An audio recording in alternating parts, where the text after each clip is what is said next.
بداية بسم الله الرحمن الرحيم. كل عام وأنتم بخير، كل عام وهن في السليمانية جميعا بألف خير، كل عام وهن في العراق العظيم بألف خير، وأيضا في يثرب وكل ربوع هن في البحشمة بألف خير بفضل الله عز وجل، وثم بفضل أخواننا في اللجنة المنظمة للبطولات في مخيم آشتي.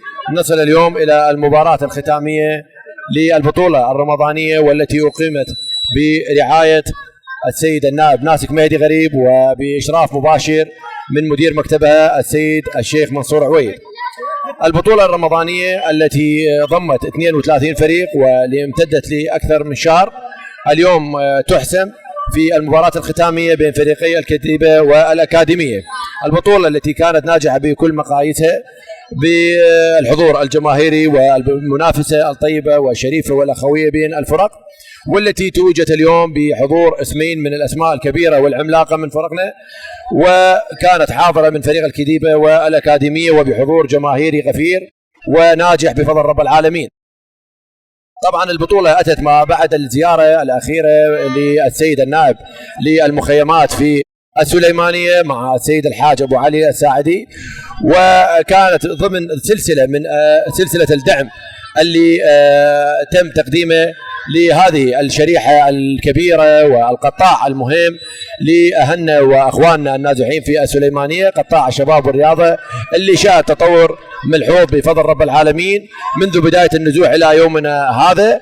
وإحنا من خلال منبركم الإعلامي الكريم أيضا نطالب بأن لا تكون الزيارة الأخيرة، ونطالب من جناب السيد النائب بأن يكون هنالك دعم أكثر وأكثر لهذه الشريحة المهمة والكبيرة والواسعة.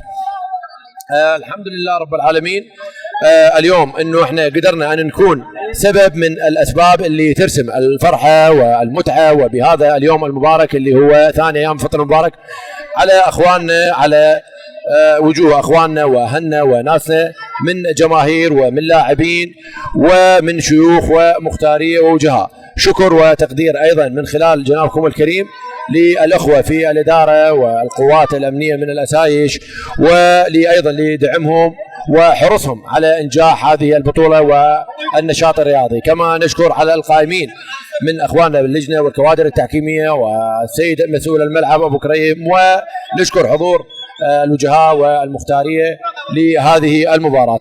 وصلنا الآن احنا إلى نهاية هذه المباراة اللي انتهت بالتعادل وذهبت إلى ضربات الجزاء الترجيحية، ونتمنى الفوز لأحد الفريقين اللي هم ماكو فرق إن شاء الله بيناتهم، أيا كان الفائز بهم فهو فوز لنا جميعا، والحضور اليوم هو فوز للجميع. ونشكر الجميع والسلام عليكم ورحمة الله وبركاته.